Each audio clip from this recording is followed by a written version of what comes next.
Ano ba yung mga tips na maipapayo mo sa mga nagsisimula pa lang mag-business para maging successful din sila?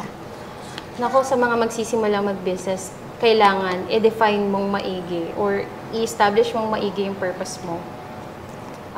Kailangan 100% buuin yung loob mo kasi kapag nagkaroon ka ng business, hindi siya katulad ng pagiging employee na may break, may leave, pwedeng hindi ka masumagot. No, pag business mo siya, 24/7. We are working 24 hours. Oo, 24/7. Kahit nasa vacation ka, if the company needs you, kailangan mo i-switch yung hat mo and be with the company kasi maraming pwedeng maapektuhan or pwedeng mangyari kapag hindi mo ginawa yun.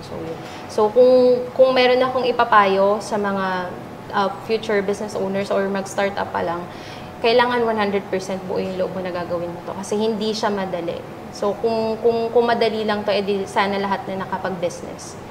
And also, para mas maging productive ka, kailangan part nun yung rest.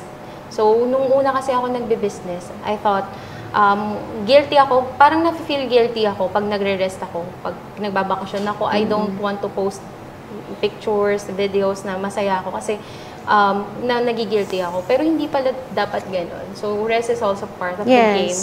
So, kailangan natin yan. Kung gusto mo maging 100% productive ka, you need to rest. Siguro lastly, know your numbers. You cannot manage kung hindi mo alam yung numbers mo. Siguro lastly, know your numbers. Know your numbers. Kasi you cannot improve kapag hindi mo alam yung numbers kung hindi mo alam na kumikita ba yung company mo. Or yung business mo. Yes, exactly. And syempre, part of the business nyo is parang kailangan kumita si client. Yes. Tama? Yes. Kasi kung hindi kumikita si client, hindi malakas yung business nila, wala kayong ipapak. Totoo yan. So, andun din yung panalangin mo na sana lumakas pa sila. Yes, malasakit talaga na todo-todo. Kasi kapag lumalago yun si client, talago din kami.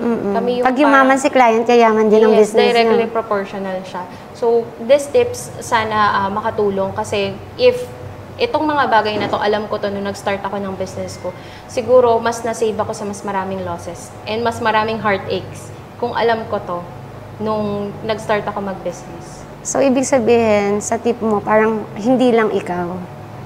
Kailangan kasama yung mga partners. Yes, clients. Kailangan. Kasi service provider kami. So, nabubuhay kami sa kanila. Sila ang bread and butter namin. So, kailangan 100% alagaan namin sila. Marami kasing nagbi-business, parang ano lang sila, nagtayo lang sila ng business para pantawid lang nila araw-araw. So, yun, nawawala yung essence ng parang mission and vision nila. Parang kasi ako nun, hindi naman din talaga malaki yung kinikita namin at startup eh. Pero yung magbigay ka ng value every single day, susunod yung kikitain mo. Pero pag nagbibigay ka ng value, parang yung money, it comes naturally. Tsaka yung ano nyo, yung business nyo is the solution of the other business. Kasi para daw lumaki ang negosyo, kailangan ma-solve mo yung problem ng ibang tao, which is napakaganda ng business nyo. And hindi lahat kaya yung business nyo. Diba? Yes, so, thank you. Ang ganda. So, ang ganda ng business ni Man. Talagang napag-aralan nila and talagang hindi sila into profit, into the success of the client.